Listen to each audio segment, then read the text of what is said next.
So this morning, while everyone's running to the supermarkets to do their panic shopping, I actually went to the garden centre. I couldn't believe it was open as early as it was, so I got there probably about 8:30 because I just thought I'm going to get up, get on with some stuff, and hopefully spend as much time down in the allotment as I can today. So I went over, bought some more seeds, because obviously you can never have enough seeds, albeit my husband has been like, you cannot seed these up now. I'm like, no, I will wait till April, which is in 2 weeks' time. Just hope by that point we've actually got some room on the shelf. So I've bought 2 different types of leeks, mainly because they both can be pulled for harvest at different times. My husband also mentioned growing some pumpkins, so as you can see, I've gone for Halloween pumpkins, but should be good hopefully for sort of cooking, because I love my food basically, and pumpkin soup, oh, just love it. We also mentioned growing some chard, so I bought some of that, and cucumbers because I need something to go with all this lettuce I'm growing.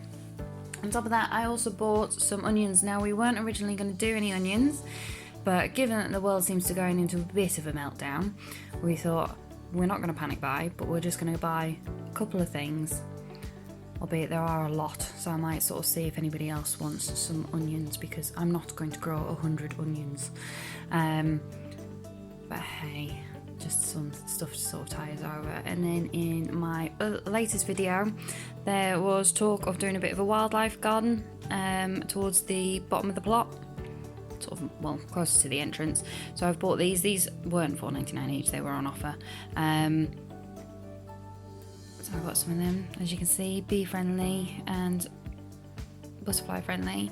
And then while I was at it, bought some more pots because the tomatoes are doing fantastic, and I know I only planted them up, transplanted and sort of potted them on the other day, but it won't be much longer until I actually need to pot them up. So I bought these. I know it'll probably, they are a bit big. I have got some in between sizes. One second. Sort of this size, which is a bit bigger than they're in now, because obviously I don't want to give them root shock, so they'll probably go into here before they go into here, and this will be their final sort of pot, which will hopefully go in the polytunnel, and then obviously we'll get some string going so we can get them growing up and hopefully get lots of tomatoes. So as part of my shop and run to the garden centre this morning, I bought myself some potatoes. So they only had large bags, but obviously there's only me and my husband, so I didn't go nuts. I mean, there's panic buying and then there's panic buying. So I've bought some different, but like I say, only a few. And bless them, the garden centre was so good. They didn't want to charge me a full bag, given that I haven't filled it. Apparently most people sort of fill them up to here. But like I say, it was only me and my husband, so I didn't bother. So I've bought 3 different types. So there was McCain's. Bought these mainly because it says that we can make chips, and who doesn't like chips? And then I've also got some main crops, so these are Cara. I've also ordered some of these online, but given that everything is slowly going into lockdown, I didn't perceive that these were going to arrive in time. So I've bought a few more. Like I say, I haven't bought many because I know I've got some more on the way. And I've written down on the bags as well what they are apparently good for: so boiling, mashing, potato, of course mashed potato, baking and roasting. And then the other ones that I've then got some seconds. So I didn't buy any first early, so I bought some seconds. And these are, I hope you can read my handwriting there, so this is Marfona. So these again are boiling, mashing and baking. So now we need to think of, see about chitting these. So we dig one out. So this one that I've got here, so we're looking at the Marfona ones. So this one that I've got here, as you can see, it's got this white fleshy lump here, which would suggest it's not been getting enough light in the garden centre. However, it has got a nice sort of point coming up on this end. So what I'm going to do is I'm going to knock this one off. So don't really want that one. She says it won't come out. There we go. And we've got some other eyes going up. So what I'm going to do is I've actually got some spaces up here next to some of the pots that I've potted on. So what I'm going to do is I'm going to stick them in so that that's about a heads up, and that one hopefully will get some room too. And we're going to do that across the rest of these. And then what I've done is I've made up some sticks, as you do, so I can track what is what, and I'm just going to pop them in at the end so I can track that these ones are going to be Marfona, these ones will be Cara, and then I'll have got some McCain, and then I've probably got to have some left, so I'll stick them in this row here. So that's the potatoes now out. and chitting nicely. Keep our eye on those over sort of the next few weeks. They say sort of you should be chitting your potatoes for about 6 weeks. And don't forget that when you are chitting your potatoes, so as you can see on this one, you can have a number of eyes on it as they develop. You want to just sort of make sure that there's only sort of 1 to 3. Again with this one over here, so any as they grow and any that sort of are sort of starting to peek out more than you actually want on the potato, you just knock them off. But grow, my pretties, grow. So potatoes done, now moving on to the onions. So as you can see, we've got 2 different types. So we've got a red baron and then we've got some white ones too. So these are Stuttgarter Giant. Interesting. And the whole thing of sets is obviously that, you know, they're a bit bigger, they're a bit mature, and eventually that will grow into an onion. So what I now need to do is actually sift through. So as you can see, some of them here are already starting to sprout. It means that that's not actually going to become anything, so we'll get rid of that one. I've also got some in here that actually, if you give them a squish, as you can see, there's potential risk there that they've already started to rot, so we don't want those ones because they're a bit soft. So what we do want, what's that one? No, that one's growing too, so could be here well. What we do want is something, so a bit like that one. So that one's not too bad. You give it a bit of a squish and it doesn't sort of, it doesn't move. Hasn't got anything growing out the top of it, thankfully. And it has got, oh, lost my camera, and it has got a little bit of root. So what I'm going to do now is I'm going to sit and sift. So I'll go through my white ones and I'll go through my red ones before I move on to sort of putting them into a module.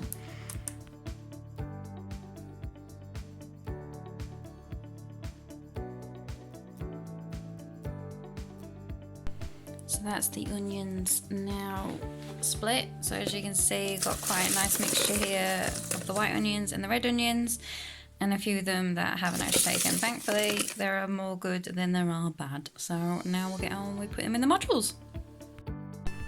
Okay, so we've got my compost in. Now it's a little bit damp, it's not very damp because obviously onions don't like really wet soil. Another reason why we're doing this inside. Let's get rid of that bit. So this is just multi-purpose compost. It doesn't need to be seed compost, so saving the good stuff. And then what I'm going to do is, as you can see, I've marked them all out in here to make sure I've got, I know what I'm doing. Thank goodness these trays are as big as they are. So all I'm going to do is take the onion out. One onion set, sorry. Root end just needs to go down. Squish it in, and it just needs to go halfway up. And I will do that for the rest of them. So this was a good idea until I realised I can't actually get the little one knocked out. Ah.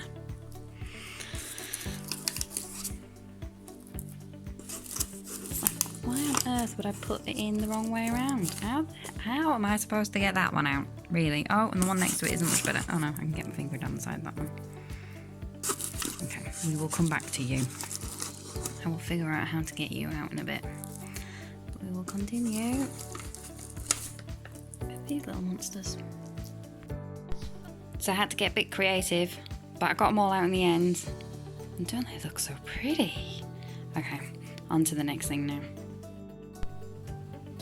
So I've just been having a quick look at my flowers to see how they're getting on, because I did a lot of potting on recently. I didn't put this one on, but in the last 2 days this has gone from about here to here. So this is actually flattened because it couldn't grow any taller on the bottom shelf. So I think it's time to pop this dahlia tuber on. Look at it, it's doing so well. So I'm just putting this on and pulled it out. Look at these roots. I get excited about the littlest of things, don't I? So healthy. I'm going to try not to break any of them as I put it back in. There's the dahlia all planted up. It's a bit in a wonk, as I mentioned earlier, because it was actually getting stopped growing up here. I'll just put this in. So this is my tuber, this is my caffeine. This will hopefully be its last pot before it goes in the ground, but it's, according to my car, it was 4 degrees this morning, so I'm thinking it's still just a bit too cold, and I would hate to lose this, especially when it's doing so well. So I will leave it indoors probably for another week, and maybe put it out in the cold frame. And as the ground warms up at the allotment, I'll go and get it in down there. So I had quite a productive morning. As I mentioned, I've done my potatoes and I've got my cafe au lait potted up, and I've done the onions, which I'm going to go run out to the cold frame, giving everything good water, had to check through. Not quite sure the plum seeds are going to do anything. In fact, I think they're rotting down, so we'll check on them again in a couple of days. But everything is doing much better. Lots of growing. So I've made it down to the allotment. I don't know if you can see, it's raining, and it's that horrible fine misty rain that means you get soaked and you don't actually realise it. So I brought my gloves. I brought gloves to put in the gloves, so these will hopefully keep my hands dry. But April is fast approaching. We've got a lot that we want to start getting into the ground, so therefore we want to be getting it covered, getting it warmed up, getting the pathing, getting the polytunnel up. So that means I've got to finish the edging, and I've got to do a bit of a rake. So come rain or shine, hello rain, we will be doing some work today. So I'm not entirely sure what's going on here. I don't know if you can see. So I've been trying to dig along this edge here. I can obviously dig up this bit here. That's not a problem. But here, ooh, there we go, that one there, I can't get the spade in. So as you can see, I've got the spade in, I've got all my weight on that. I'm leaning against the wall. I'm not this balanced, you know, my balance is terrible. But I'm leaning against the wall. I cannot get the spade in. And this appears to be what's going on a bit further down as well. I just can't get this edge done. No wonder I've been finding it so difficult. There's obviously something underneath that is stopping me from doing so. Because if you actually, if I come down here, can you see that? Oh, there's a bit of meshing in there and an edge. So something was obviously here previously, and goodness knows how I'm supposed to get around that. That was a bit of hard work.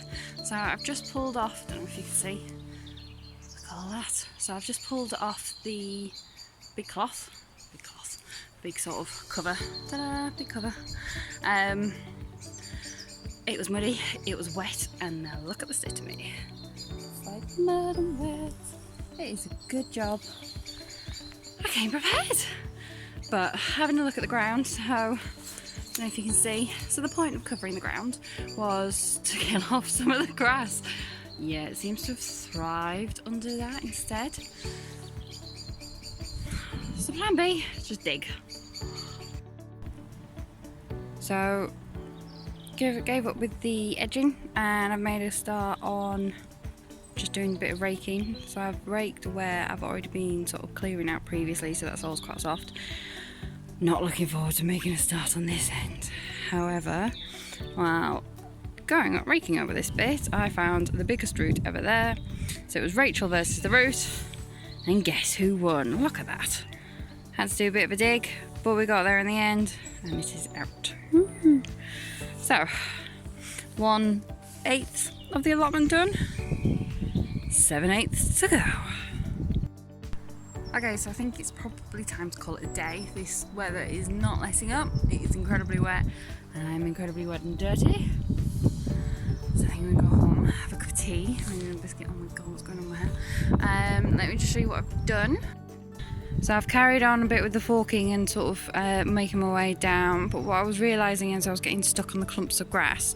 As you can see, lots of clumps of grass. So what I've done is I've got the boards out, and I've been walking along the boards to sort of keep me off the soil as much as possible. And the grass clumps, a lot of them are still actually quite loose. So I've been going in with my hands basically. Thank goodness for gloves. Look, they're not as dirty as they could be.